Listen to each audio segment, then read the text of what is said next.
This time on Kawaii-Fi Radio, Crab Dante. There's this whole thing in science about how everything seems to be slowly evolving into crab.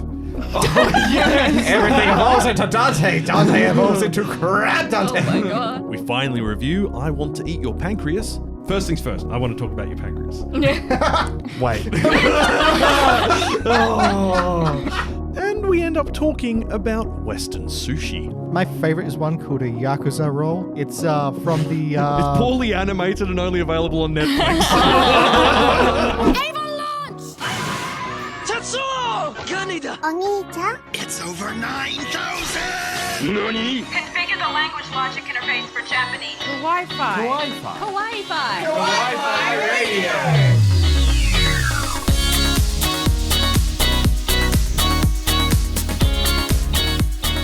Konnichiwa and welcome. You're tuned in to another episode of Kawaii-Fi Radio, the podcast we dive into the world of anime and manga.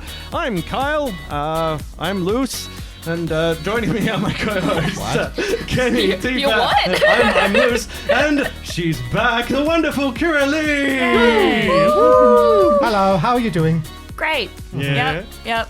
Good Yep. back. All good. You Feels like I never left. you popped out a small parasite. Yes. Yep.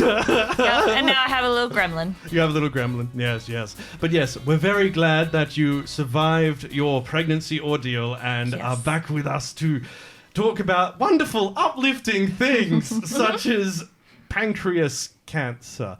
Guess what this episode's about? Yes, look, before we get started, first things first, as we've had to push back our .hack episode for a couple of reasons. One, to give everyone time to actually watch it because it was a pain in the butt to track down. Mm-hmm. But also, Aaron's not here. And Aaron is our guide for .hack. He has played all the games and watched all the It's his series. baby. It's his baby. We can't let him not be here for it. So he'll be back next episode and we'll be diving into .hack then. So instead, we're going to talk about the wonderful, uplifting story that is I Want to Eat Your Pancreas. And by that, I mean the somber, beautiful, and somewhat profound film. That is, I Want to... Let Me Eat Your Pancreas is the actual Japanese translation, and then they tweaked it slightly. It's, Or English, as as you far do. as like anime titles go, it's, it'll make you question things. I It's think like, that's okay, kind of the what's point this as well. about? Is this a Hannibal Lecter situation? Yeah. Well, no. But also kind of, yeah. It could be. It could be. It There's a could joke be. made about that. Hello, Clarice. You're not going to finish the lambs screaming? No. No one gets That's it. in the pre-show, and people need to go and listen to the pre-show and sign up to Patreon and do Good plug. YouTuber stuff. Look, I'm being a Look, YouTuber. if you want to hear about Kenny's maid outfit, you need to go to the pre-show. That's all I'm going to put I there. go into detail. And saucy bootleg figurines. Very saucy. Very saucy. Also, a quick plug, if you are one of our regular listeners, we'd love it if you can recommend us to your anime-loving friends and leave us a review on iTunes if you get the chance. But let's get stuck in with what we've been watching. I have no idea how old I am or where I came from. Nani? Ohayo? Hang time! I gotta go! I have to know. Hooray! I did the thing. Oni-chan, nani wo miru? What we're watching. You know what? I've decided I'm going to remove the sting that was before that because it makes it way too long. Yeah. We're no longer having a sting in between what we're watching and me saying we're going to talk about what we're watching. I've decided it now. It's happening. Those listening to the actual episode will be like, there was no sting there because I removed it in post. Kieralee, we get to go to you first. Wow, the look of horror on your face. It's kind of like that look of horror of, have you done your homework? Well, you've had a couple of months to watch something, though you Yeah. have been a bit preoccupied with a small gremlin.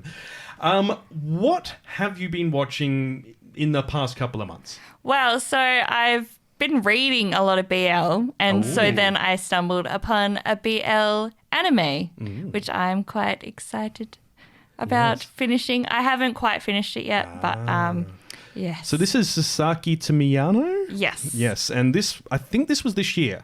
I'm Yes. pretty sure it's not. I believe Early so. this year, I Yeah. believe. Actually, I think it's like March. I think it was last season, but I think the dub is still going. Yeah. Because we do have delays on the dubs at the Yes. moment. And it's on Crunchy. Well, everything's on Crunchyroll or Yeah. High Dive. That's Yeah. Yes, it's Yeah. when you recommended it to us in the chat, I went to YouTube and looked at like the craziest moments in the dub. Oh. The dub's voice acting is great. It is. They've picked some Yeah. real people with real character to do all the voices. And it's just like, Yeah. okay, I want to know all these people's stories. Yeah, because I've been watching the dub rather than the sub because of having kids. It's easier to watch. Yeah. And, you know, Keep an eye on them and hear what's going on. Yeah, Yeah. exactly.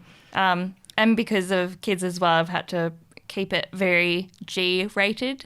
So That's true. yeah. Having to Nonsense. watch Show this. them Vinland Saga and buy them a sword for Christmas. Goodness. Vinland Saga. Okay, a bit violent, but I was going to say, no, show them harem in the dungeon of... No. This is a PG podcast. But what have you found about it that you've enjoyed? Is it just really well written, or is there some just really good moments in it? It's just really beautiful just to watch like the two characters sort of like find each other and then grow the relationship, because the main character he's into BL. He loves reading BL. And so he saw a fight and he was going to break it up, but he didn't want to because he's like the short, small, sort of petite guy. Yeah. And then the partner came along and was like, you know, stay here, I'll go and fight. Sort of, and he's the year above. And so they sort of get a friendship from that. But the older one falls in love with the little one, and so it's this whole thing, and they share BL between each other, and it's so cute. And it's when it's like the early stages of love where you get the butterflies and they actually illustrate the butterfly feeling, and it's so beautiful. Okay, I need to finish this then. I've watched the Wholesome. first 3 episodes, and I think that's because that season was chockers. I didn't Yeah. end up going back to it, but now I'm going back to it because this season's not bad. Not as loaded. Yeah. Like, I mean, look, there There's are a lot of some sequels There's as a lot of well, and- sequels, Yeah. And I do there's- recommend the dub as well because Yeah? it is really well done. It really is. Like, check it out on YouTube. Just like, I have forgotten the title of this anime. Sasaki to Miyano. Thank you. See, this is why I have big note list. Check it out 'Cause- on YouTube and like just look at bits Yeah. of the dub. It is hilarious. Miyano is the BL loving one, and So Sasaki is it- is the older one. So are they both? They're in high into- school. Yeah, but are they're both into boys, No. or the guy who's reading BL doesn't? So the really boy know. who's into BL doesn't know that he actually likes men. And then Sasaki, he doesn't know that he also likes men, but then he sees him and thinks that he was a girl, but he's actually just a feminine boy. And then he realizes, oh, I actually like men. And, you know, the one who's into BL is coming to terms with that. Even though he's feeling those like love feelings that Yeah. are illustrated, and it's It's just so cute. He's just going, I'm not sure what this is. I'm just going to kind of Yeah. go with it and just see. Yeah. There was a what it side is. character I kept seeing in a bunch of the things I was watching. Who's the like tall, dark-haired guy with the kind of the blue streak in his So hair? I am terrible with names, but he's one of the older men's classmates, Oh, yeah. and he has a girlfriend who's into BL. Oh, all right. Yeah, one And of the things she's I was just probably like, just I have sitting there seen shipping things them. you couldn't Yeah. possibly imagine. I'm loading up my manga reader because there is a BL title I read, which is hilarious. Oh. And it is a boy. I think it's called like I Can't Stop Dressing as a Girl or something. Yeah. Yeah. And it is so funny. They. Oh, I'm gonna have to. I mean, go the last one I really watched far was down for this. Given. That was... Oh, really? Yeah. Yeah. It was so good. Yeah. Oh, Given was fantastic. Has anyone actually watched the film yet? Not yet. No, not yet. I've completely forgotten the film. Yeah. The BL manga that I've been reading at the moment has been Peen Fight Island. But replaced, it's so good. Another one! It's so great. High five! Yeah, it's hilarious. People keep talking about that. It's so good. Because it's amazingly funny. It's called A Boy That Can't Stop Cross-Dressing. Yes. And yeah. it starts off with him cross-dressing and he accidentally sends a picture of himself to his best friend. He was cursed by an evil witch, and And now he's... Yeah. they end up getting together. Yeah. And then he thinks he's sending another picture, which is saucy, of him cross-dressing to the guy. And he accidentally sends it to their group chat. So his two other group chat. friends also learn about it. And they go, no, you were actually pretty cute. It's just like, Wholesome. it's just like, I keep expecting this to go off an awful cliff, but it just keeps staying wholesome. It's That's so good. I don't know Weirdest when you can... harem anime ever. Yeah, well, look, I mean... I if think you've seen the cover- Shumi Shop actually has the book. I think either Shumi Shop or Quality Comics, because I've seen it in store before. I've been meaning to go and find out where you can actually get it from because it's so funny. It has no right being this funny. Okay. Kenny. Yes. Dot hick. But Dot hack. yes. So you have, out of all of us, have actually started watching Dot hack. Yeah, in the but lead-up. I think I need to. I think I made a mistake doing that. Why? I started with the dub. Oh. And it's like an early 2000s Yeah. dub. So I'm going to start again and listen to it just the sub. So, yeah, it hasn't been easy listening, no. Has it been 2000s Naruto bad listening? I wouldn't say it's that bad. Few things are. Wow. I mean, you're right, but... You're not supposed to say it. Gosh. No, it's... It feels like it's only reading half the story to you, and the character emotions do not come across right. Look, it's a product of its time. It's a relic of a bygone age. Yeah. So I can forgive it that much, but not much else. Wow, harsh. Okay, other than that, though, well, interesting actual story. Story-wise, interesting. Yeah. Animation for its time. It's pretty cool. Yeah. It's not grating. No. It does. I feel like I can see this, and in retrospective, yeah, Sword Art did take a humongous amount of notes from this. Yeah. Like, Yeah. Yep. Holy yeah. Cool. All right. Well, we'll get into Dot Hack properly next episode because Aaron-san has played all the games and has much to say about its upcoming 20th anniversary. we had a good chat about it at work, and he showed me some of the latest stuff where the main character basically just turns into Dante from Devil May Cry. Why does everyone either turn into Kirito or Dante? That's it, isn't it? Like, Kirito is a Dante tryhard anyway. as I said, why does everyone turn into Dante? It's like, what was that? There's this whole thing in science about how everything seems to be slowly evolving into crab. Everything evolves into Dante. Dante evolves into crab Dante. Oh my god. Well, there's also the scale of magnitude repeats itself. So if you start down at the cellular level and the more you go up and up and up, it starts repeating the same pattern of how things form. So. Actually, weird tangent. There is a further thing onto that whole everything evolves into crab horror story. Is it the crab rave? It's no, no, that's just the future. That's year 3020. The 20s are always weird, man. But no, this is So it turns out that everything evolves into crab, and then crab evolves into ferret. Oh, ferret. There is a reasonable explanation for this, I'm certain, but I don't want there to be. It just sounds too bloody weird. Fair enough. It's like Pokemon. Reject humanity. Return to ferret. Return to ferret. But first, crab. Okay. Tifa.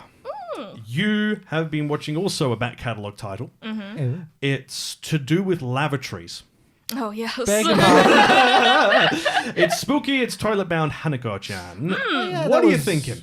I think it's a lot of fun. I don't know what I was expecting when I went into it because I feel like it had a weird cult following similar to Danganronpa, so I thought it was not going to be that great. Oh, throw it a bit of shade. We just lost half our subscribers. I'm very Thank you, sorry. Tifa. But I really liked the art style, and for some reason this year, everywhere I've gone, I've seen the manga. Like every store, I've seen like the manga volumes, probably because there's more of them now than before, obviously.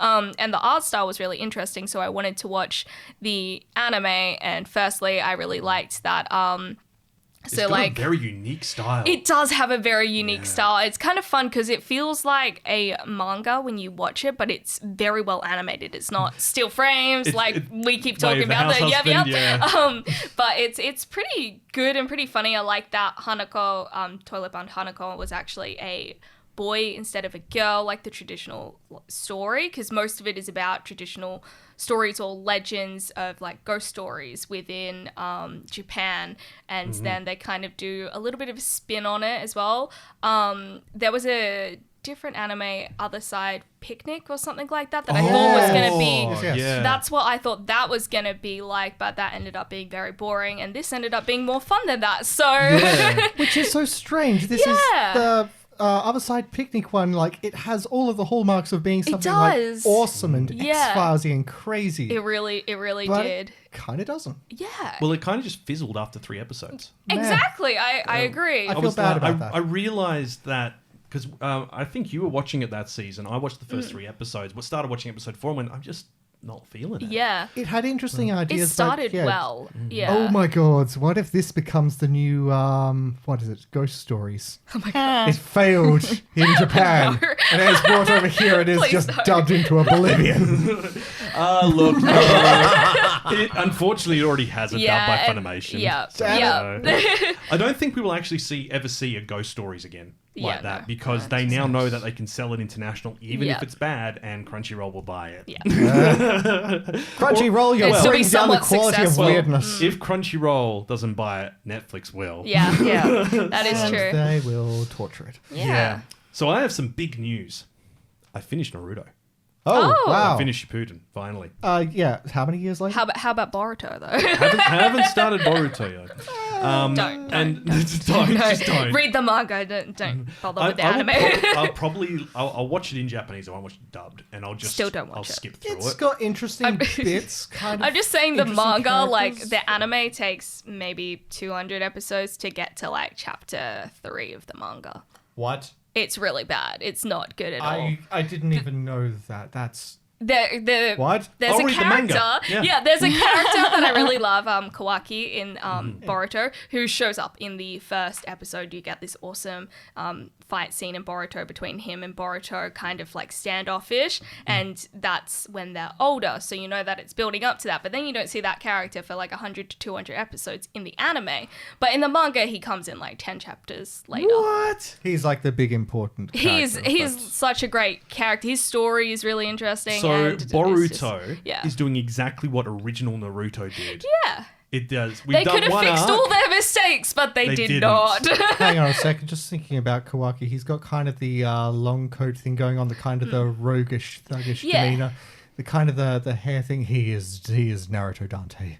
Naruto Dante. Everything turns into Dante. I also think that Boruto himself is less annoying in the manga. I think in the anime, they butcher him completely. I think he's a pretty great character in the manga. Maybe that's controversial. I don't know. I can definitely believe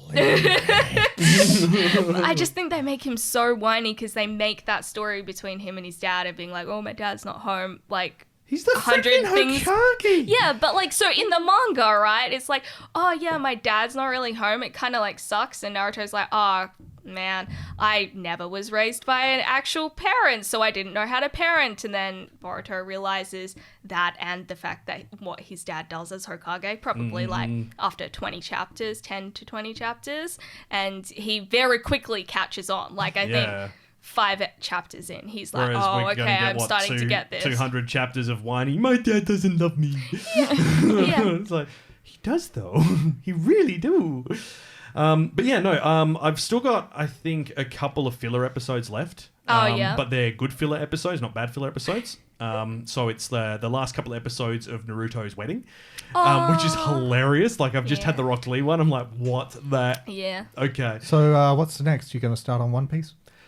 I have been wondering But That was a joke, man. No. I feel like you can read the manga If I up was to a going- certain point. If I and was then going to watch do the One anime. Piece, I was going to do exactly that. Because the anime is very dated. Like, no offense to those I that agree. enjoy it, I just find that, like, and I'm someone who enjoys, like, 80s and 90s anime. I still find it very difficult to watch. I have tried watching a few early episodes. I feel like once you get to the point where it's like maybe 2010, 2012, then the animation changes a lot. And that's when it's a lot easier to watch as Oh, well. that's right. No, because I did remember people were saying, like, you've got, like, original animation style, Luffy and all the crew, and then you've got new style or something like there's a specific term which is used for it.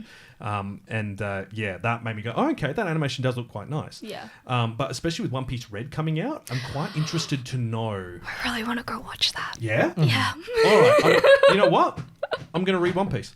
Oh dear God. I'm putting it out there. I'm Hell gonna read yeah. it. I'm not gonna, look, someone on this He podcast has become one of them. Yeah. someone on this But it's gonna podcast finish is going to have to, put themselves on the line, and Tifa's already done it, but I'm going to join her in the suffering. Yes. Suffering. This is how cults start.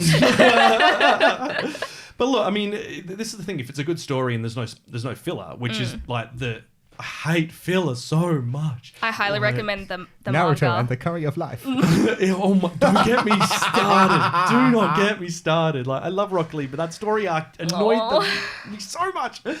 At the end of Naruto now, seen all the big finale, lost arm, got an arm, changed animation style into Boruto style, watched The Last, which was fantastic. Oh, yeah. Though I do think Naruto should have been a bit more aware of Hinata, seeing as, she's already literally said to you, I love you, and then put her life on the line for it. Like, oh no, she's just a friend.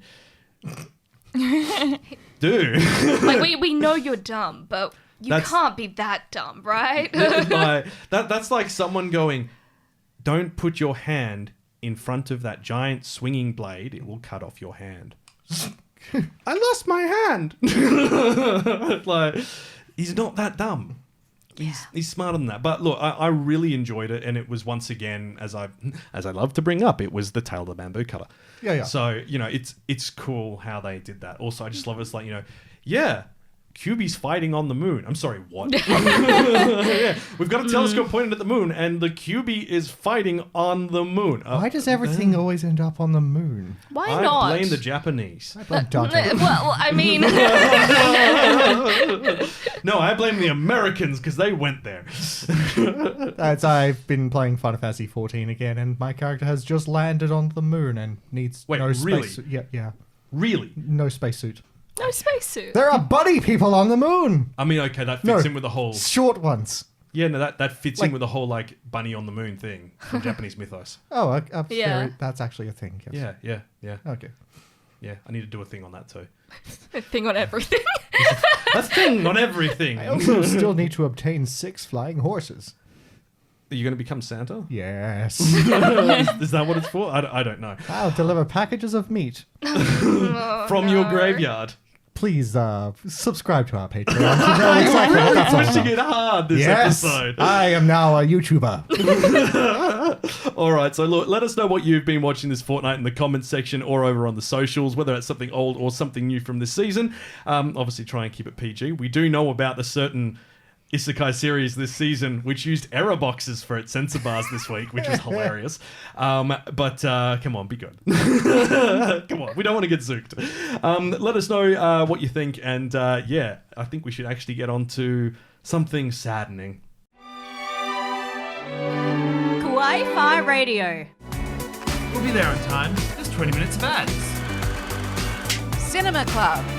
So first things first, I actually didn't realise I put the A Place Further Than the Universe sting right there, and it's perfect considering how that ended and how this ends. Spoilers. I mean, can you really say spoilers for this one? They kind of say in the first 10 seconds, yeah, my I mean, friends- yes, but no. Like, I think you can still spoil it because Yeah. it's like the way in which things happen. Oh, yeah, that's right.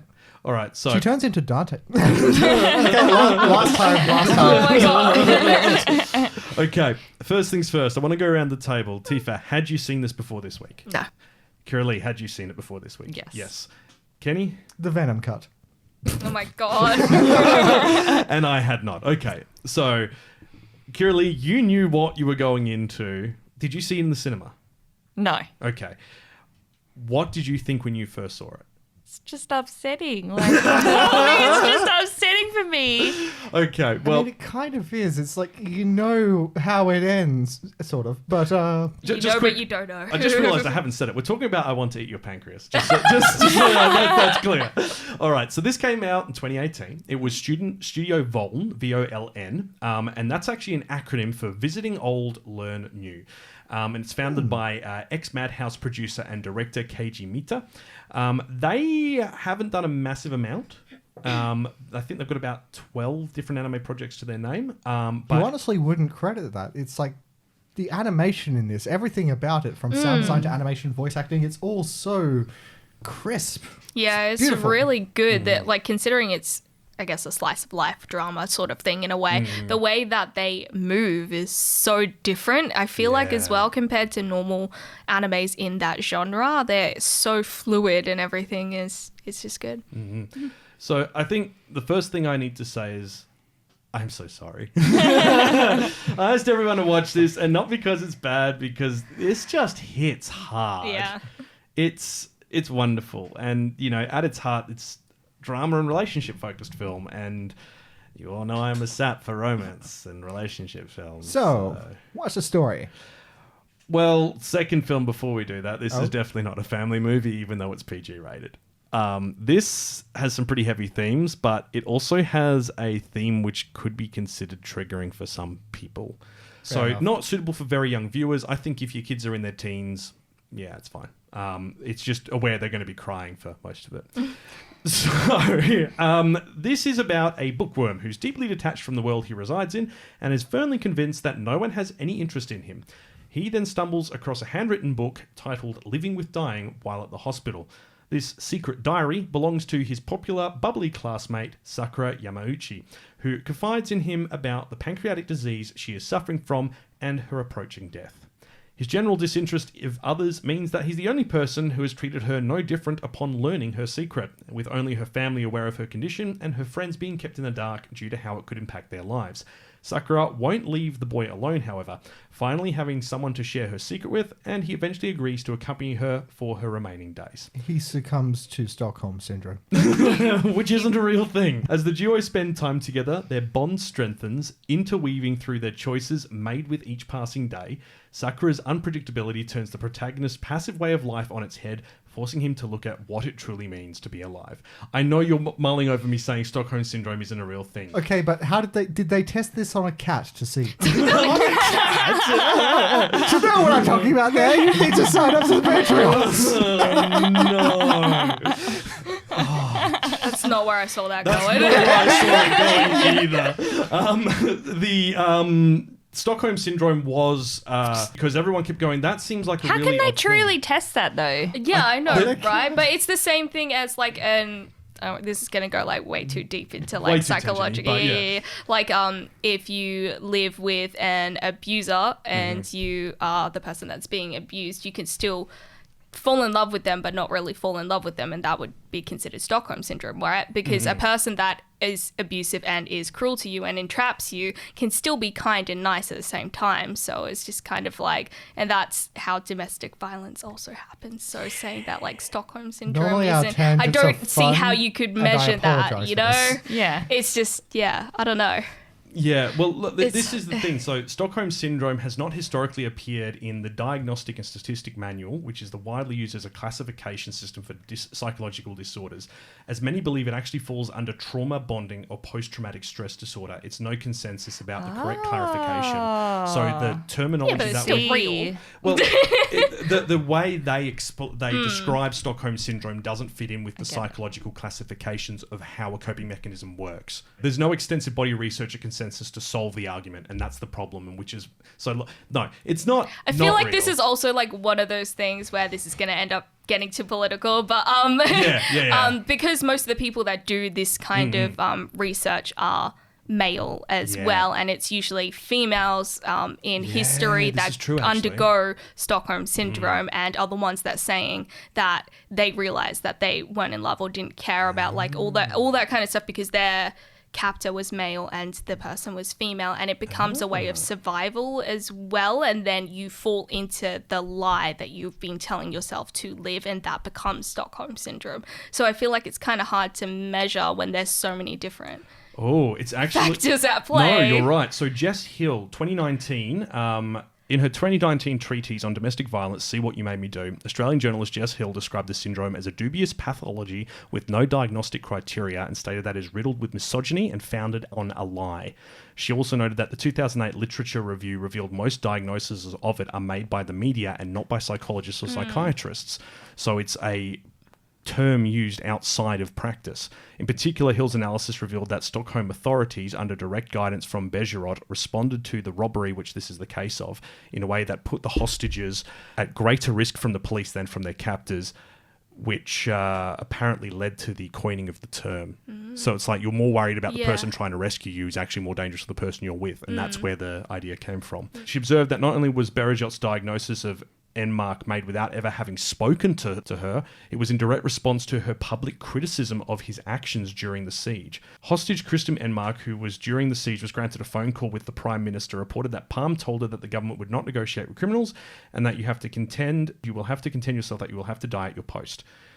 He was the military guy there, I'm guessing. Jesus. So basically, the whole basis of it is based on the fact that a guy diagnosed a woman of it without actually diagnosing her.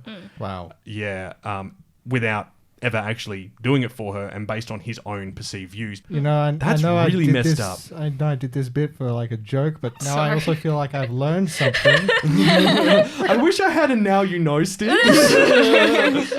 Hey, it's Kyle here. So I did a really bang up job of explaining this, didn't I? Because of this, we thought it would probably be prudent to explain some details regarding the myth of Stockholm Syndrome and how it's being used to discredit women. The term was invented by psychiatrist and police negotiator Nils Bejerot in 1973 in Stockholm, and this was after hostage Kristin Enmark criticised the actions of the police forces involved in the standoff with bank robbers. Bejerot essentially used the term to discredit Enmark's criticism of how the police handled the incident, and he coined the term without ever having talked to her, a critical fallacy of the claimed diagnosis. It also led to Bejerot being employed by the FBI and other international groups working in hostage negotiation, and leading to the term being more widespread, along with it being used as a defense in the trial of Patty Hearst in 1974, only the year later. Stockholm Syndrome has since become a term the world treats as a real condition, despite it never having been classified as a disorder, along with having no criteria for diagnosing it, and not being used by the psychiatric profession. Additionally, calling it a syndrome is wrong, as a syndrome is defined as a set of medical signs and symptoms which are correlated with each other and often associated with a particular disease or disorder. It's not a disorder to try to use empathy to endear yourself towards a captor to ensure you survive. Its invention was a form of victim blaming to silence a woman's criticism of a man in power, and it tries to turn the choices the victim made to survive into a way to invalidate their views. The trauma they experienced is real, whether in a hostage situation, an abusive relationship, or a dangerous confrontation, and it takes a lot of courage and inner strength to survive these ordeals. To claim these survivors are suffering from a disorder due to surviving belittles the horrible events that they have had to overcome and misunderstands the psychology of survival. If someone's threatening your life, you are going to do everything you can to survive, and if that means endearing yourself to them, you're probably going to do it. I've included some links in the episode description showing how this idea is beginning to be challenged in recent years, starting in the 2010s. It's really worth the read to understand the term's dubious origins and how it's repeatedly used to invalidate women's criticisms of men in power. Back to the episode. We might need to stick a content warning. I mean, yeah. we're talking about an anime of someone dying tragically. Yeah, well, look, I mean... And now we're talking about really heavy and just... Well, look, we stuff about the world. Why did you say that? You've now got to edit it. Wait, do you mean we can't say? No, we can't. I know other YouTubers are doing it, but we're not doing it. Well, that's just... Stop it. So look, first things first, not Stockholm Syndrome. I want to talk about your pancreas. Wait. I'm talking about your pancreas. The sequel. Oh, God, I feel... I'm bad. I'm sitting out. Okay, we're gonna drop back for a sec. So we're talking about I Want to Eat Your Pancreas. So this is a film that has got a morbid sense of humor, which is kind of sort of the point. This is originally a novel, and it's written by Japanese writer Sumino Yoru, and it was serialized as a web novel in 2014. Oh, wow. On a user-generated fiction website. So this is like the equivalent of a fanfic archive. But it's not fanfic, it's just actual writing. It's called Sho Setsuka ni Naro. The book was published in print in 2015, and this was their first ever published work. That's fantastic. Wow. So quite cool. They've actually released a book every year since, which is amazing. Sumino started writing in high school and initially submitted a story for the Dengeki Novel Prize, which is like a up-and-coming writers prize in Japan. They didn't make it past the first round of the selection. No way. Not with this book, though. So they then revised their writing style and wrote I Want to Eat Your Pancreas, which was too long to be submitted for the prize. So they then submitted it online instead and immediately got picked up. So there you go. I mean, success story, but also still, I feel like the person was robbed somehow. Yeah, just a bit. There is a manga version which ran from 2016 to 2017. There is a live action film titled Let Me Eat Your Pancreas, released in 2017. And obviously this, the animated film, which came out on September 1, 2018. So how much do you hate me for making you watch it? It's been on my list. Has My it? mum has watched this one as well. Oh, okay. Yeah, she was like, what the heck is this? Because the title is quite interesting. Yeah. The title Yeah. really does draw you in. It's, just, it's not something anyone just says in casual conversation. No, okay. Did you rewatch it? No. No. It's like, once is enough. Fair enough. Fair, okay. We were going to watch this about 18 months ago. Yeah, it's been on the It's top been of on the our list. list to And do an we've episode just on continually to talk about. piled stuff onto on top of the list. It's a good list. There's a lot coming up. The main character is Sakura. Now, she hasn't told anyone that she's got this pancreatic situation or that she's going to die. And she doesn't want that to overshadow her time she has left. I can kind of see the logic to it. Well, I mean, you don't want it to define you, do you? Well, Yeah. especially as well when her best friend is talking to the main male character at the end, where she was like, "I would have dropped out of my classes. I would have done this so I could spend more time with her." And clearly, she didn't want that to happen. And she's known since she was young that she was going to have an issue with her pancreas. It's like talked about that she always knew her days were going to be numbered. Yeah. She always just thought she was normal, just had less days than anybody else, and that's how she wanted to live. Which is, a beautiful kind of way to approach it. I ugly cried a lot. I ugly cried a lot at this, even though I knew what was coming. I did a bit at the end, of course, where he finally has his whole breakdown. Yeah. But I don't know. Having watched Anohana, I have been inoculated. I am less sad. I am less sad because my level of sadness is already high to begin with. Anohana has ruined you. Yeah. I've seen where the bar is, and things need to vault pretty high to get over I it. was going to say, are we going to get... do we know anything about the new project yet? I haven't don't looked think for we've a seen while. that. It was 10 supposed to be them 10 years into 10 the years in the future, future. and then You've they seen, released Anohana, a yes? poster, No. I think. Because I know what it's about, so I'm like, I don't want to watch that. Fair enough. I mean, it is beautiful, but yeah, I understand completely. Yeah. Yeah. Now, Sakura's best friend, who you brought up, Kyoko. So she's very protective, but I have my own mind canon for her. She's an anime nerd. Do you want to know why? Do tell. The one shot when she's on her phone to her, talking to her on the while she's away, on her wall behind her is a poster that is very distinctly in the art style of Tatami Galaxy. Very distinct art style. I'm claiming she's got anime cred. I'm claiming she's an anime nerd. Maybe that's also why Sakura wanted them to talk to each other more because he was into books and things like that, and she's she into was manga and into anime. like manga and anime, and maybe they could have found some common grounds as well. So. I mean, she does say that she only reads manga. As There well. was also Yeah. the very subtle subplot between her and the other classmate, that guy. Gumboy. Yeah, it's me and Aaron had kind of a fun interaction with that. It's like when he's first talking, saying, "No, I don't really like tomboys. I like feminine women." And then Yeah. she sort of comes up behind him, kicks him in the leg, and goes, work faster." And immediately, me and Aaron are just like, "Okay, so they're ending up together." Yeah. Did you watch it with Aaron at work? Sort of. We were both watching it, and we were sort of messaging each other while we were. Ah, yes, that's what me and him do with My Hero Academia manga. Like we both go, "You reading it? I'm reading it. Oh my god! Oh my god!" Yeah, we sort of got onto the whole topic of discussing tropes. I mean, how often has that happened in like a slice of life romance? It's just like, no, I don't like that kind of woman. I am totally in love with that kind of woman. Well, I also kind of just enjoyed, like, so I watched it in English initially, and then I went back and started watching it in Japanese, and because I'm learning Japanese at the moment, I got a lot more out of it because I actually understood some of the grammar and that was being used, which got me really excited. But I just love the fact that she's like, "I'm dying," and he goes, so. Yeah.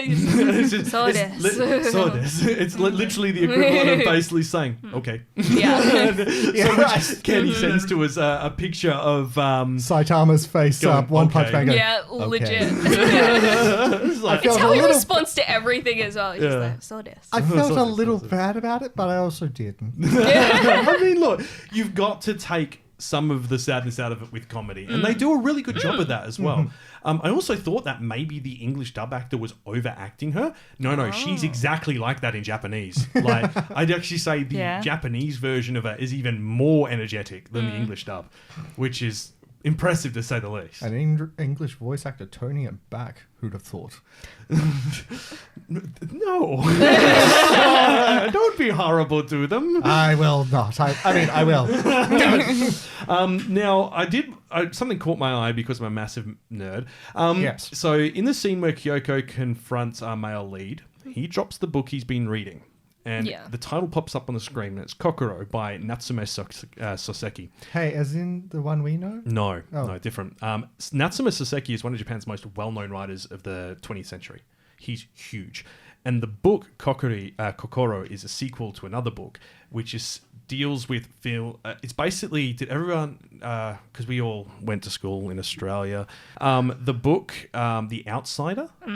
We all had, a lot of us had to do that in English literature. It was one of like 4 books of the year, and for some reason, if you had an English lit teacher or just a normal English class teacher who was obsessed with like really artsy books, you'd be reading this book. It was on the curriculum list, so it's Yeah. one of the ones that they could choose Yeah. from. You didn't read it, Kieralee? No. No. I'm glad you didn't. It's awful. Is it Or a the French movie. book? There's a movie as well. Yeah. Yeah. There's I think it's a French book originally, and it's about isolation, self-reflection, and all that, but it's really depressing. Oh. Very. At least I found it really depressing. Very English literature. Yeah. I think it was the first book I ever learned about of like just nothing happening. Yeah. Yeah. I grew up with Lord of the Rings and The Hobbit and Terry Pratchett and all that kind of stuff, and then I just get this, I'm like, what's the point? Well, I mean, I don't know. It just tends with Lord of the Rings if you turn to about halfway through when he's talking about the trees for about 3 pages. Like, don't Okay. be wrong, I love Lord of the Rings, but my God, Tolkien, I don't need to know how many branches this tree has. Actually, there is kind of a story about that. Tolkien would like to take long walks around his like little countryside villa, and that he'd always have to have like one of his mates or like one of his attendants sort of just come with him, and Okay, I'm just sort of sorry, but he's going to take walks around his villa Yeah. in the countryside on his land. Probably not with a his villa, but, yeah. attendee. But yeah, so he'd have to have someone to just sort of get him to keep walking, otherwise he'd just stand and stare at like some moss for 20 minutes. Is he okay? No. He's a fantasy writer, so Is there a reason why he has an attendee or attendant person with him? basically because he'd stare at moss. They're like, So- we're worried about him. I Let's feel just like get someone to watch him. Like, I wonder if maybe he was on the spectrum. Could have been, Because actually. that would have been well before that sort of diagnosis came in. So, where But did yeah, we so- go before that? Oh yeah, books. So back to this book, Kokoro. Kokoro. The book deals with themes including isolation, mortality, and conflict, which all have fingerprints all over this story. Oh, yeah. And it has a lot of parallels as well. The story is about a guy who goes to work for someone who becomes his sensei, and then he has to return home to look after his dying parent, his dying father, and starts learning that he knows his sensei has a deep secret that he doesn't want anyone to know. Very similar parallels to this story. And it's all about like learning about that secret and how that secret generates conflict and causes problems, which you see the parallels for in this story. So clearly a lot of inspiration, but this was written in 1913.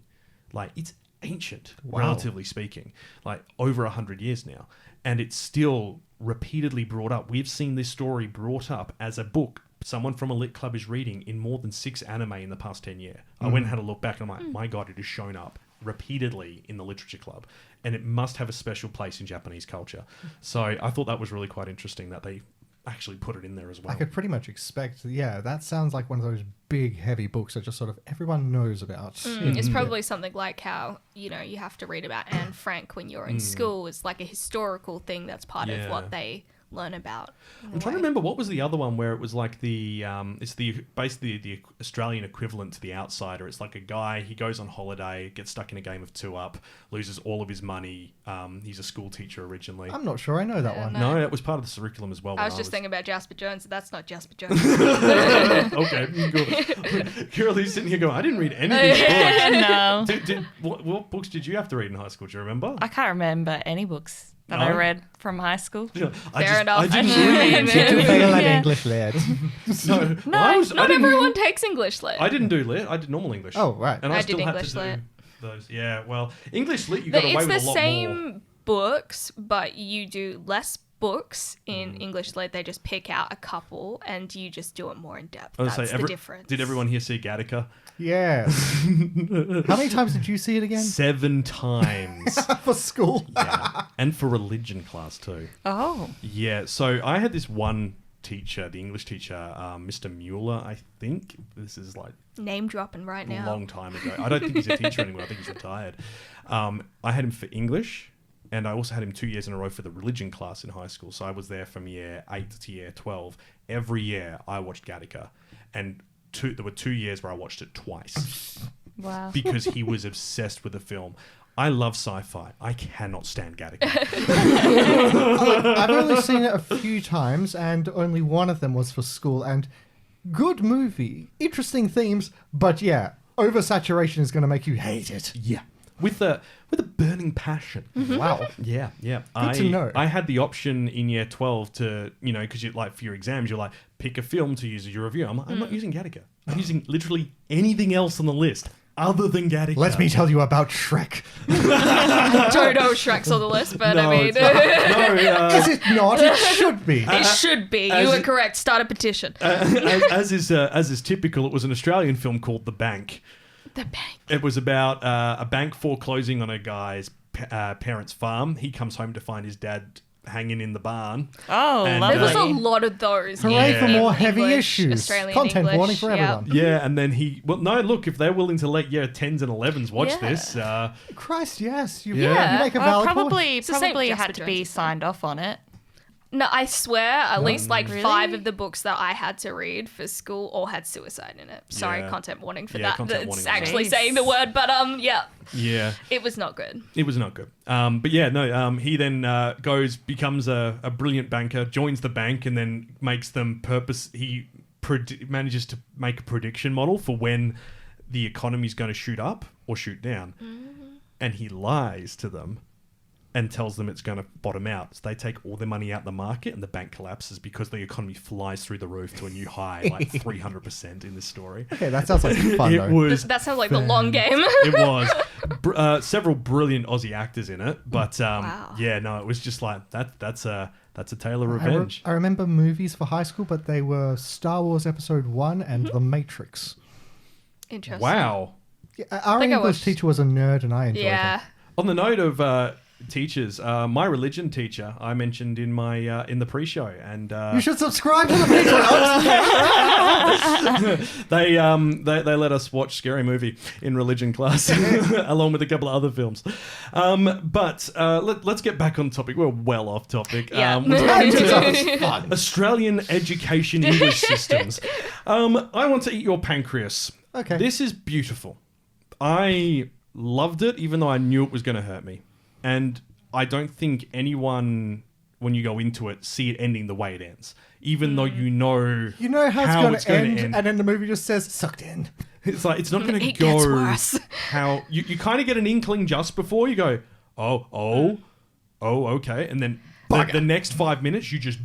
nothing that you expect happens. They kind of tell you early on that this is actually going to happen. I actually thought that subplot was going to come to a head like halfway through. Yeah, I saw that. I was like, I wonder a pair of characters if sort of like meet in the street, and it seems like, okay, something's going to happen, and he's got the crazy eyes. He's got a Titan face going.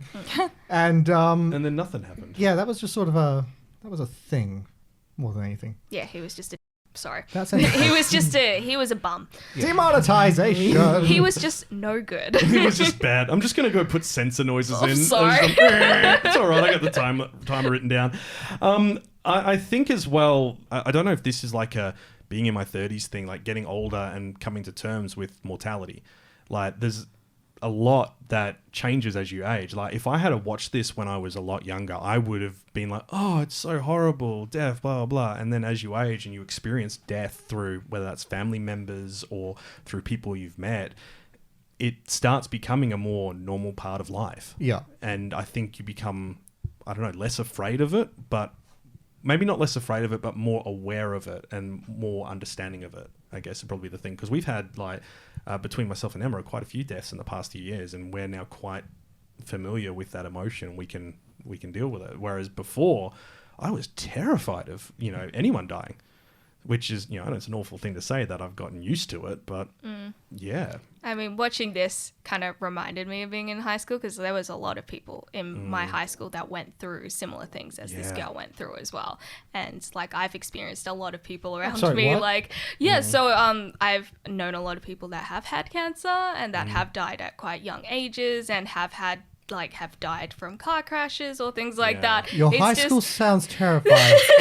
Look, these things kind of like happen though, and watching that, I don't think a lot of people realize how many young people actually go through the experience of having a classmate actually die. It is more common than people think because like every school has at least one kid that ends up dying, and it's not something that you expect teenagers to have experienced, but it does happen. And so we found at my school every year group would have at least one death throughout their school life. What the hell? In that 5-year period. Yeah. Which was it's crazy, but we had one guy, so the guy from my year who passed, he had leukemia, got onset leukemia at about 14.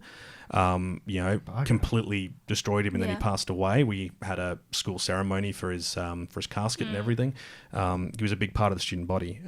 My brother's year, one of the boys in that, who was the brother of a girl I knew, he went off the rails a bit and ended up being murdered as part of something not legal. This is one of those heavier episodes. It is. I mean, I don't know what you expected watching this though.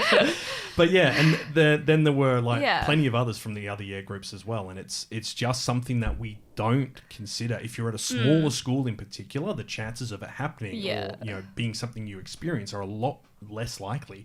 But the moment you start to get to these larger schools, especially we had 6-7 homeroom groups per year.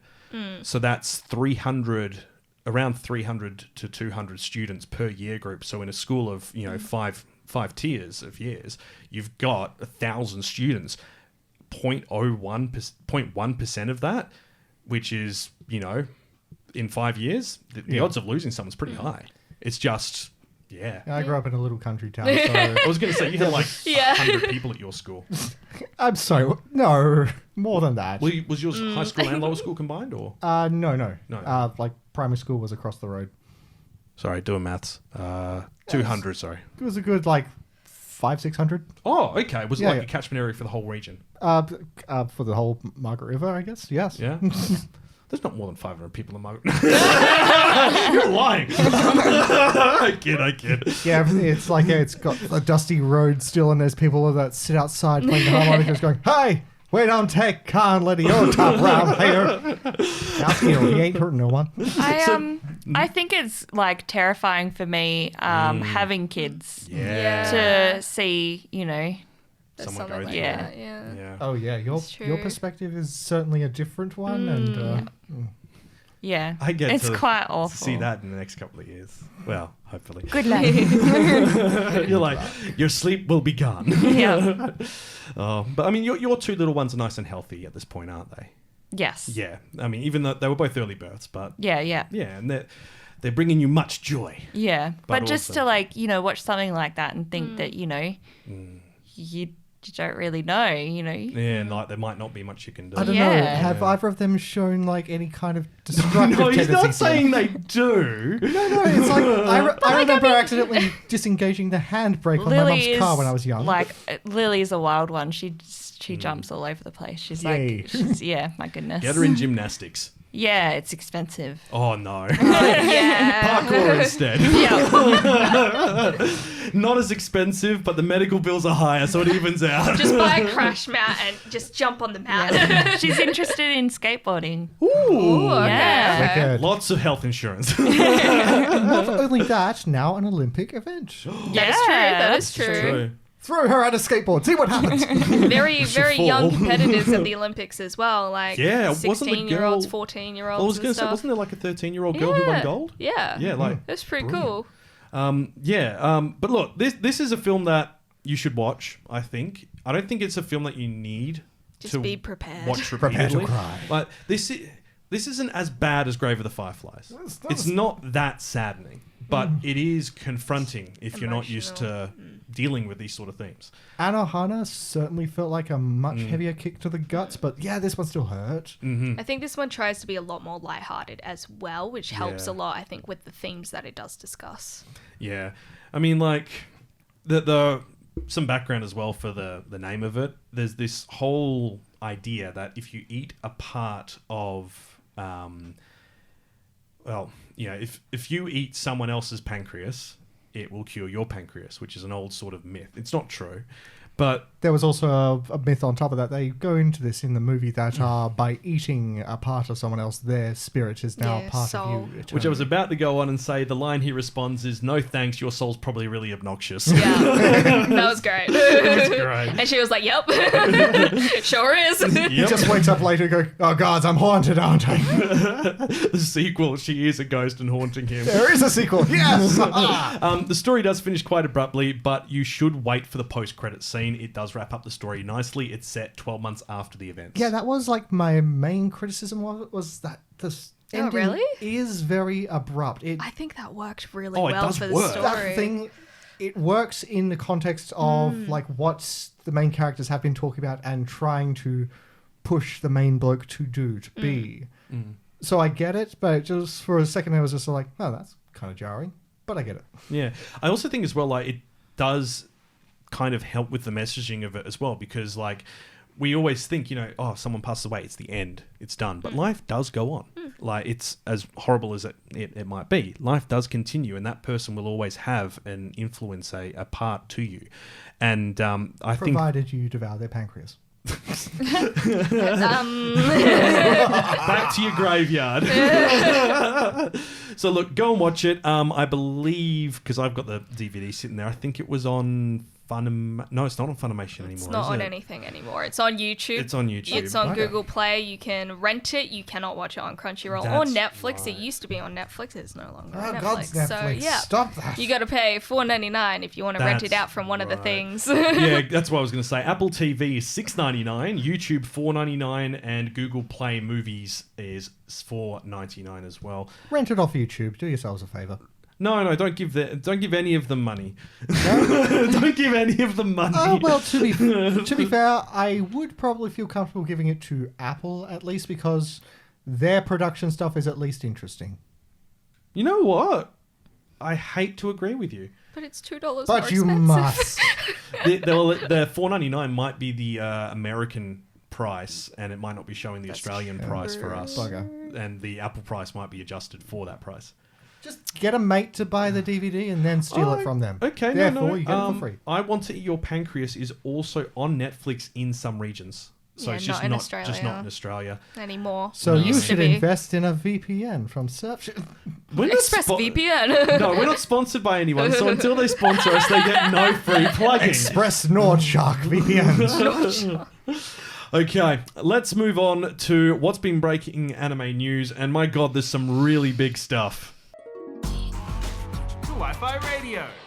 Tonight on Anime Communique. Great story, compelling and rich. Nothing brings ratings up like a little controversy. Anime Vending Machine. Yes, I was going to say, we have to start with the biggest news of the week and move over Chainsaw Man, it's not you. Okay, but that trailer was gorgeous. It really is. I'm going to bring this up because I need to share this. Reborn as a vending machine, I Now Wonder the Dungeon. This light novel that we've been taking the utter mickey out of for 5 years. Rightfully so. Is getting an anime. It's just... What? So... Can't wait. Can't wait. Okay, so two of us are excited. How does he move? He doesn't. This is the But thing. it says he's wandering. No, he can't talk and he can't move. So adventurers find him and drag him along with them because he's useful. That's why the first volume cover has her carrying him on her back. I was hoping for a Kirby kind of situation. With those big creepy eyes. So, he doesn't talk. He doesn't talk. I'm assuming maybe he levels up and gets an opportunity Or to he talk. has just like an inner monologue. There will be the monologue. Yeah, but it could just I be believe that. I read that book as a younger man. I think it's called I Have No Mouth and I Must Scream. How does one don't get look that one up, reincarnated kids. as something that isn't sentient? Well, ask Reincarnated as a Sword, which comes out next season. A middle-aged man... Magic. So, a middle-aged man with only one passion in his life meets a fitting end in a traffic accident. I'm assuming he likes either cars or vending machines. I like trains. That's where most stories would end. But instead, this is an isekai. This is when his story truly begins, when he's reborn as what has he admired most in his life, a vending machine. But his new lease on life is not without problems. It happens to be in the worst place possible. A vending machine, what can he do? In a monster-infested dungeon where he can't speak or even move on his own. I'm wondering if when he dispenses things, if he can leave notes on them. Oh, The manga started late last year in August, I believe. The manga adaptation, so I'm going to go and check that out when I find it online later. But you can see on the volume 1 cover, the girl's got a platform attached to the harness for carrying him, and the second and third volume cover are similar things where he's being shifted by others. Has he got? He's got eyeballs. He's got eyes on the front of the vending machine, which is why we were looking for a Kirby. Because then moves on. Yeah. I mean, look, we laughed at him admiring vending machines most, but vending machines in Japan, bloody amazing. Sora News, which are wonderful people. They're an English. It's an English-speaking news site which does Japanese news. They've got a guy in Japan who goes and finds random vending machines, and this week Is that the TikTok guy? he might be. I'm not sure. This week he found a vending machine. Not a vending machine, sorry, a gacha machine along with specialist vending machines. And this gacha machine's toys are sushi made by Westerners. It is sushi that you will never find in Japan, such as like the crab spider roll and the volcano, ones which we get here, where they've covered them in sauces and use luxury ingredients. Some of those are really aren't fish. Not fish. Yeah, this is a steak one. We've cooked the steak as well. My favorite is one called a Yakuza roll. It's from the... It's poorly animated and only available on Netflix. Yes, no, it's at one of the local shopping centres, and it's like just charred raw tuna sprinkled with like chili pepper on top of like rice with equally spicy tuna in the middle, and then just doused with sauces. And I was just like, Okay, I know this ain't authentic Japanese, but this is so good. Yeah, I mean, look, if you can do a good fusion, do a good fusion. It's the good stuff. Right, now, let's move on to some real news. Because while that is entertaining, it's probably going to be like middling. We also don't know what it's going to be either. It's an anime project. They haven't said whether it's an OVA, shorts, or a series, or a film. Big budget movie. Straight to the cinema with this. The Vending Machine is voiced by Tom Hanks. Oh God. So we're going to go some industry. We're going to go industry news first before we go on to Chainsaw Man, because Crunchyroll has bought Right Stuff. What? Yeah. So anime retailer Right Stuff will continue to sell products from different companies, but they've announced on Thursday that they have purchased the anime retailer to expand its e-commerce service. The purchase will widen Crunchyroll's product offerings with extensions in home entertainment and manga categories. It did not disclose the terms of the deal. So this, the Right Stuff website confirmed it will continue to sell products from different companies with the exception of erotica products. Oh, disappoint. So that's going to it's basically meaning it's killing off their 18 plus orders. Just looking at both the girls. Both of you just look so crestfallen. It's like you just told that Santa wasn't real. It's okay. All 18 plus erotica orders are being transferred to the new dedicated eroanimestore.com. Oh, fancy. So, Right Stuff teased that there may be future products, features, and benefits related to Crunchyroll in the future. They both just picked up their phone and put that in. Yep. I buy from somewhere else. It's fine. Right Stuff and Crunchyroll stores will continue to operate separately for the time being. So it doesn't mention what's going to happen with Right Stuff's licensing division, Nozomi Entertainment, and this has been cause for a lot of questions. So if you guys might have spotted, there was a crowd-funded English dub created for Dirty Pair recently. Now that's a 1985 TV anime.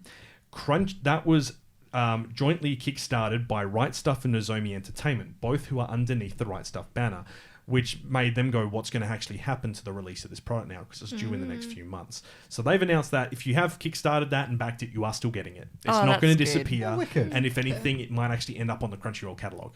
So that's a really big thing.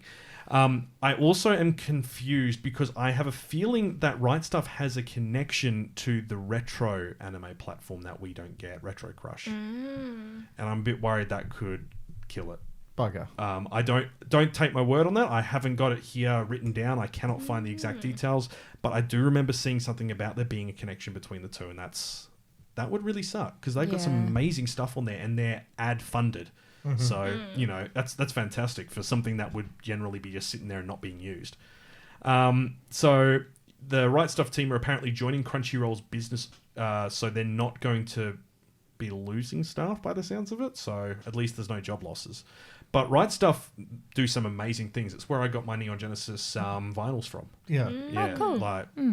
They go get some of the stuff that Crunchyroll just wouldn't do. Okay, so on the note of Crunchyroll, and finally onto the biggest topic of the week. Kaiju number 8, no. Chainsaw Man anime has revealed it is coming out in October. Yes. I thought this was already well-known news. No. That it was coming out in October because that was said like months ago by Crunchyroll that they Crunchyroll had planned for October. They had planned for October, but they hadn't confirmed it was. They said that was what they were hoping for. And I mean, these days, you can never be too certain. So this has been officially announced by Mappa and on the Chainsaw Man's website. Up until this point, they've just had 2022. Because I think the Twitter said, like when Anime Expo happened as well, it said October. So they kept the October date after Anime Expo as well. So they did. This is the thing. Like they kept saying October, but they whenever they said when in October, they said we're not sure, and we want to see what happens with COVID. This is the first time they've officially locked in with their broadcast partners in Japan the actual release schedule. So this means it's actually happening, unless everyone at Mappa gets. I'm not going to say it because then it'll happen. So because of this, there is now a new trailer out. And it is the first really good look. Like we did get another look at Anime Expo, but trailer 3 is, oh man. Yeah. I'm now hyped. It is so It's an pretty. actual trailer, not just a teaser trailer as well, because it's like 2 minutes long. Yeah, it's so good. And I love it's like Crunchyroll streamed a 30-second version. Yeah, I know, right? Why did they do that? Stream the whole thing. They cut out like the whole beginning part. It's just like the little end bit on Yeah, Crunchyroll. which is so what not we've the already seen the story stills part. of. Yeah, I was like, It's like, no. That's just silly. I am very excited for this now. Like, I was waiting because you know what it's like. We get the hype train, and then sometimes it's awful. Like, and I wasn't sure. Like, I mean, this one's got like the same kind of hype train as like Attack on Titan had. I feel like it's a little higher than I'd say it's like that on par with now. Demon Slayer. I feel like Yeah. the interviews with the people that have been working on Chainsaw Man prior to this were quite interesting as well, because a lot of them were saying this is the hardest and biggest project they've worked on at Mappa ever. Like they've really changed a lot with the way that they do animation at Mappa really in order shows. to showcase this particular anime, which I think is interesting. Like you look at the footage and you're just like, yeah, I can believe that. Well, just be aware that we'll get one season, then we'll be waiting a while. Yeah. Because so the first part of it ended in 2020, which is the public safety arc. The second part, titled Gakko Hen, the school arc, only started in July. Yeah. So there's been a gap in production for the manga, so there's a gap in the story, and they'll have to finish that arc before they do more. So, but I still think it's going to be pretty good. Like, it might be all right. It might just be okay. I also think it's quite interesting. A lot of people were like, I don't know if it's going to be as gory as the manga and things like that as well. But I think the anime the trailer showcases that it definitely will be, considering that trailers don't usually show all of that if it is going to be something quite... It shows a lot. It showed a good few spoonfuls of blood. So just keep in mind, for those watching the trailer, if you want even more than that, it is supposed to be slightly more friendlier in the trailer in comparison to the actual anime itself. So it's going to stream in 200 countries on Crunchyroll and countries and territories, and it will be streamed in Japanese with English subtitles along with an English dub. There's also a Latin American Spanish, Brazilian Portuguese, French and German dubs in the works as well. So anyone who was worried that dubs would disappear with the merger, don't worry, they're still here to stay. If you don't know what Chainsaw Man's about, Denji is a teenage boy living with a chainsaw devil named Pochita. It looks like a weird chainsaw dog. Due to the debt his father left behind, he's been living a rock-bottom life while repaying his debt by harvesting devil corpses with Pochita. One day, Denji is betrayed and killed. As his consciousness fades, he makes a contract with Pochita and gets revived as Chainsaw Man, a man with a devil's heart. And blood and gore goes everywhere. Awesome! His hands and head turn into chainsaws. Not all the time. Not all the time, but... That'll make doing the dishes really hard. It's just like, that'll be $23.99 for that meal. Would you like to pay with... Murder! Imagine if it just happened randomly. Jujutsu Kaisen's episode director is directing it. Whoa. So I'm expecting Very good exciting. things. I mean, we did look over this earlier, like just online, and there are a lot of heavy hitters involved with this anime. It's This is a also big why deal. Jujutsu Kaisen is not going to be this year. It's next year, was because they were working on this. So was they gonna made that say- announcement quite early that was going to happen. You're right. This is huge. Like, scriptwriter is Seko Hiroshi, who did Ajin and Attack on Titan final season at Mappa. The character designer is Sugiyama Kazutaka, which is Jobless Reincarnation, along with Say what you will about action director Yoshihara Tatsuya, who did Black Clover, Monster Musume, and something else. There's also, Darling in the Franxx, Little Witch Academia's chief technical director, Devilman Crybaby Space Dandy guy is designing the Devils, and Wicked. Eden of the West and Vinland Saga is directing the art. So, geez, like this list just keeps going. There's even someone from A Silent Voice is composing the music. What? Who also did Devilman Crybaby and Liz and the Bluebird, which I don't know. It's good. Also, can someone confirm this for me? It says Fire Punch. Is that the manga he did before it, or is it? No, it is a manga. Did he do Fire Punch? He did Fire Fire Punch yeah. is a manga. Okay. It's apparently very good. Ooh. That I heard from being at Smash. Everyone was talking about it, and I was Good like, I stuff. don't know what the what everyone's is talking this? about, but Yeah. okay. It was like fire force, no fire punch. Okay. Well, I thought it might have been his pen name. I'm like, No, don't you dare no, try that's and a copy manga. Monkey Punch. Lupin will steal your money. Okay, now I am going to be serious. Kaiju number 8 is also getting an anime now. That's been announced the past week. Official Twitter account announced it on Friday. Toho Animation streamed the announcement date, which suggests Toho will be involved in the release and production. Currently licensed with Viz Media and in the Shonen Jump Plus website and app, I believe. A man working a job far removed from his childhood dreams gets wrapped up in an unexpected situation. Becoming a monster, he aims once again to fulfill his lifelong dream of becoming a monster. No. Yes. What is his lifelong dream, which involves him turning into monster? I want to work at children's parties. That's Godzilla. I'm not gonna lie, I actually have no idea. I keep meaning to read Kaiju number 8. It's sitting there as something that I'm gonna read, and then I just keep forgetting about it.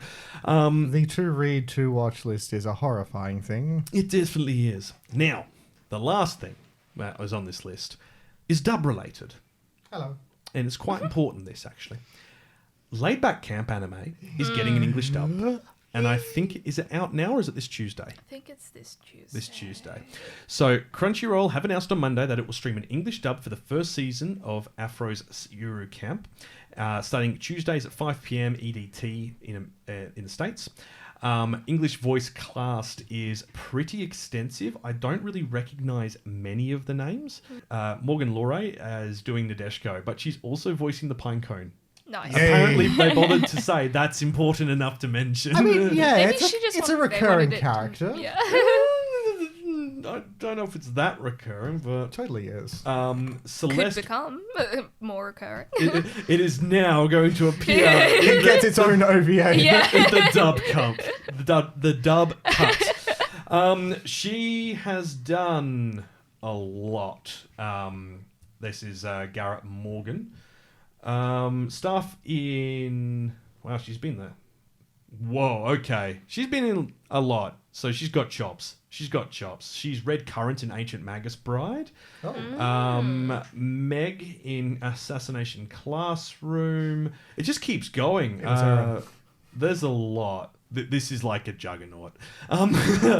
He's still scrolling. I've stopped scrolling now.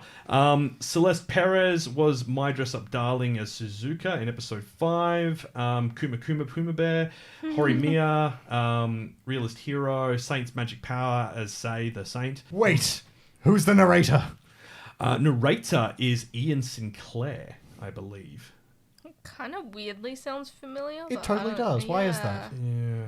It just says Ian Sinclair is providing additional voices, which I believe is the narrator. He looks familiar. This is the humble pinecone. Konnichiwa. Space Dandy shows up. Black Butler shows up. Says he's in Dragon Ball. Yeah. Oh, he's the narrator from Kaguya-sama in the English. That's why the name sounds That's kind of familiar. perfect. Is he just... Oh my god. Anime interconnected universe confirmed. Well, I was going to say, like, Niall Dock is who he voiced in Attack on Titan. I don't even remember who Niall is. It's that long ago. Like, he has been in every season, apparently, whoever Niall is, but he's clearly not that important. Apparently he's Shoji in My Hero Academia. Ah. Wait, really? Yeah. Huh. He was one of the main guys in Decadence as well, Sarkozy. Oh, wow, okay. Whis in Dragon Ball Super. Oh. That's where I know him from, He yeah. plays Magna in Black Clover. And I don't watch Black Clover, but... I'm just now imagining Whis narrating different animes. This is the humble pinecone. You know what? I'd be down for that. He's also Sugimoto Saichi from Golden Kamuy, the main character. Oh, wow. Oh, Yeah. Wow. Wow. Oh, I started watching that the other week. I'm hooked. me and Emma sat down and we watched the first episode and went, yes! Just Whis as the main character. The Whis in Golden Kamuy is like, I'm going to take your skin. Wonderful treasure. And that's kind of the Skeptic's Guide to Monogatari. This is kind of the main stuff that's happened the past week. There has been other little bits and pieces that have come up, but I'll be honest, like, there hasn't been a massive amount. I mean, you've got Chainsaw Man coming. That's the big. That's the big thing. That's the big I one. think, yeah. And the bloody vending machine thing. Oh, that's just amazing. And Kaiju. And then we've got World Cosplay Summit on now, yes, no, we 6 need and to talk 7. about that. So World Cosplay Summit is this weekend, which unfortunately will be the 2 days before this episode releases because we go out on the Monday. But we'll post it on our socials tonight. With if you find me a link to where they're showing it, I'll post it. Because it's a big deal. It's in Japan. So much fun. You've shown us videos of the kind of stuff that goes on at these events. It's crazy. This is like a masterclass of all kind of cosplay stuff. I remember the Godzilla one you showed off. It's just like, oh, it's so good. God, so much effort goes into these. Yeah. Because you guys got shortlisted and went over for it, didn't you? You So- weren't competing, but you got through the finals. No, so we did the prelims for Australia. Yeah, we got 4th at the time. What was your costume for that one again? We were Bear Guy. Oh, from Thing. Yeah. Oh, brain's going. Not the Gundam one, the other one. There's the Gundam. No, it was the Gundam one. Gundam Build Divers. Yeah. Or Yeah. Gundam Build. Yeah. That was a really good cosplay. That was the picture Aaron sent me when he said, I've got a friend who cosplays who I'd like to introduce to the podcast. And I went, she looks awesome. Who is she? We plan to enter it again next year. Yeah? So excited. You're going to do a whole family cosplay? No. No. It's only in 2s. Oh, you can only do it in 2s. Yeah. Ooh, what you thinking of doing, or are you gonna? We're doing Elden Rings. Yeah. I'm intrigued. How many arms are you going to have? Which I have to character? tell you after. No. No Once you spoilers. build it, no spoilers. Yeah. No spoilers. No, give me spoilers now. You can have spoilers off air. I think there's another thing I needed to mention. I'm sure there's one of the recent animes has just been delayed by a week. I think it might have been Summertime Rendering. Has had a week delay. Don't quote me on that. I'm trying to find it in the list, but it's so slow to load because our internet here is rubbish, which is why I haven't been streaming as much as I want. The internet keeps dropping out. That's why I said, with using the connection to the house, it's not good sometimes, so apologies for that.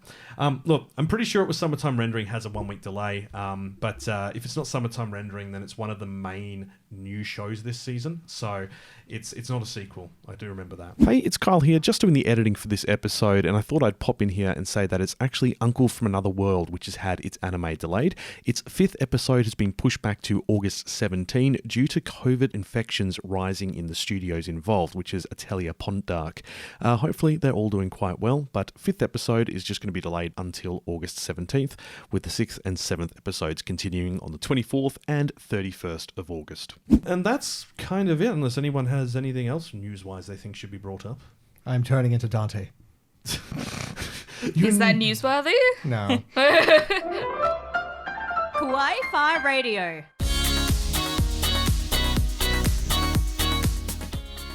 Well, I'd say that's where we're going to leave things for this episode, but we do tend to talk a lot of trash in the outro now, so instead of doing it at the start. You've been listening to what?